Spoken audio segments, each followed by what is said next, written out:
और कांग्रेस का रवैया ऐसा रहा है कि जब जब ऐसी परिस्थिति आती है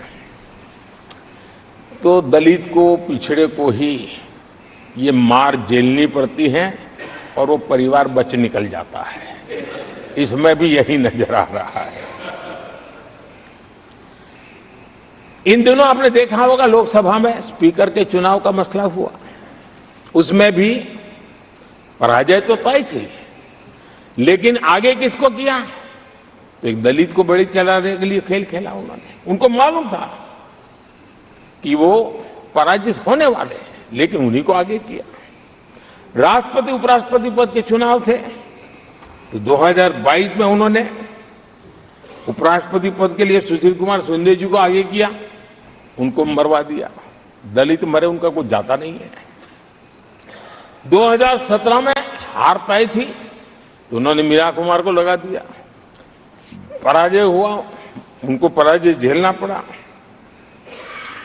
कांग्रेस की एससी, एसटी, ओबीसी ये विरोधी मानसिकता है, जिसके कारण ये पूर्व राष्ट्रपति श्री रामनाथ कोविंद जी का अपमान करते रहे। इसी मानसिकता के कारण देश की पहली आदिवासी महिला राष्ट्रपति को भी उन्होंने अपमानित करना, विरोध करने में कोई कमी नहीं ली और ऐसे शब्दों का प्रयोग किया जो कोई नहीं कर सकता है।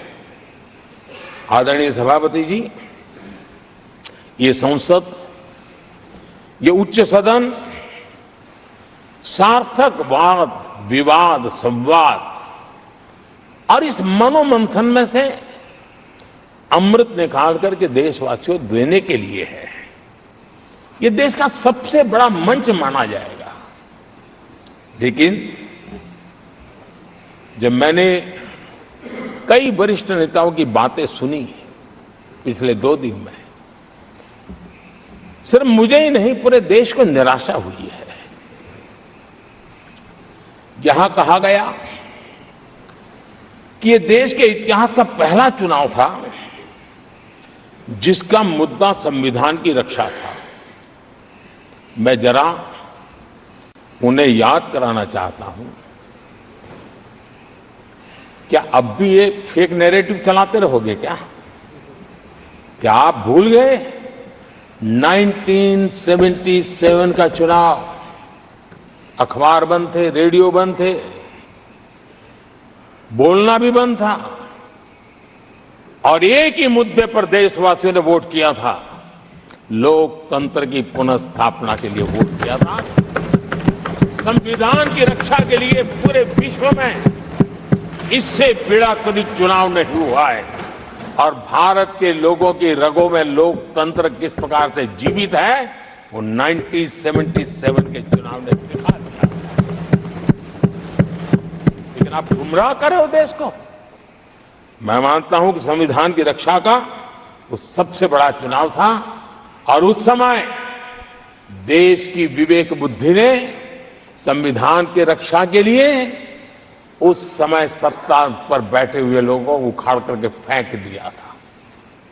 और इस बार अगर संविधान की रक्षा का चुनाव था तो देशवासियों ने संविधान की रक्षा के लिए हमें योग्य पाया है। संविधान की रक्षा के लिए देशवासियों को हम पर भरोसा है।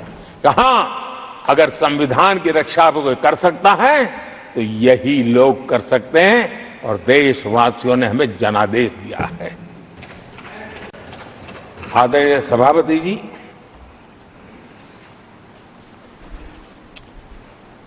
जब खड़गे जी ऐसी बातें बोलते हैं तो जरा पीड़ादायक लगता है, क्योंकि इमरजेंसी के दौरान संविधान पर जो जुल्म हुआ, जो बुलडोजर चलाया गया संविधान के ऊपर, लोकतंत्र की धज्जियां उड़ा दी गई, तब उसी दल के महत्वपूर्ण नेता के रूप में उनके साक्षी है, फिर भी सदन को गुमराह कर रहे हैं।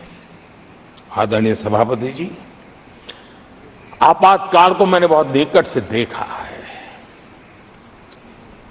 करोड़ों लोगों को कल्पना भार की यातनाएं दी गई है उनका जीना मुश्किल कर दिया गया था। और जो संसद के अंदर होता था वो तो रिकॉर्ड पर है। भारत के संविधान की बातें करने वालों को मैं पूछता हूं, जब आपने लोकसभा को 7 साल चलाया था, लोकसभा का कार्यकाल 5 साल है, वो कौन सा संविधान था जिसको लेकर के आपने 7 साल तक सत्ता की मौज ली और लोगों पर जुल्म करते रहे? और आप संविधान हमें सिखाते हो? आदरणीय सभापति जी,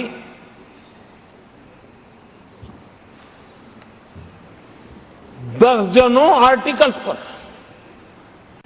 यानी संविधान की आत्मा को छिन्न विच्छिन्न करने का पाप इन्हीं लोगों ने उस कालखंड में किया था।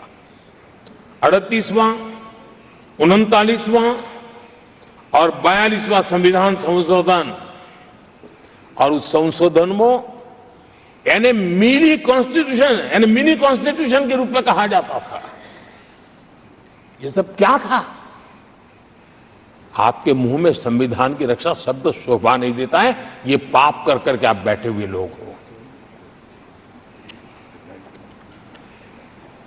इमरजेंसी में पिछली सरकार में 10 साल ये कैबिनेट में थे खड़गे जी, क्या हुआ था? प्रधानमंत्री संवैधानिक पद है, प्रधानमंत्री के पद के ऊपर एनएसी बैठ जाना, ये कौन से संविधान में से लाए थे व्यवस्था? किस संविधान में से बनाया था आप लोगों ने?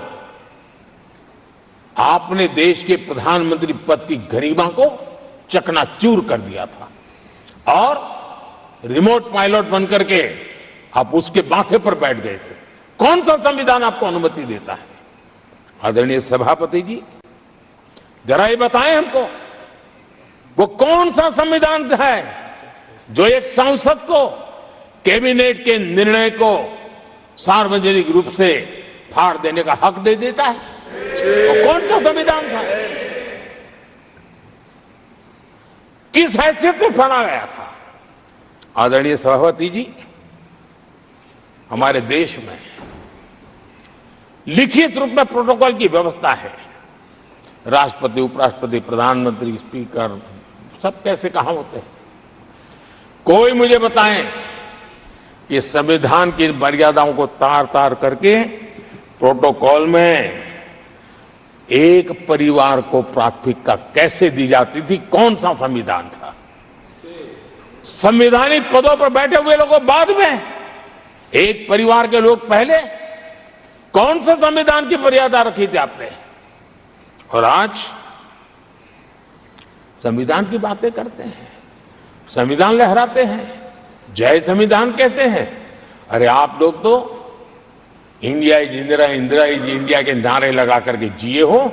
आपको संविधान की कोई आदर भाव कभी व्यक्त कर नहीं पाए हो। आदरणीय सभापति जी, मैं बहुत गंभीरता से कह रहा हूं, इस देश में कांग्रेस संविधान की सबसे बड़ी विरोधी है। उसके जहन में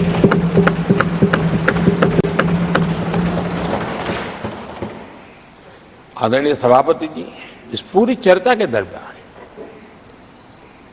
उनको 200-500 साल की बातें करने का तो हक है, लेकिन इमरजेंसी की बात निकली तो वो तो बहुत पुराना हो गया। तो आपके पाप पुराने हो जाते हैं तो खत्म हो जाते।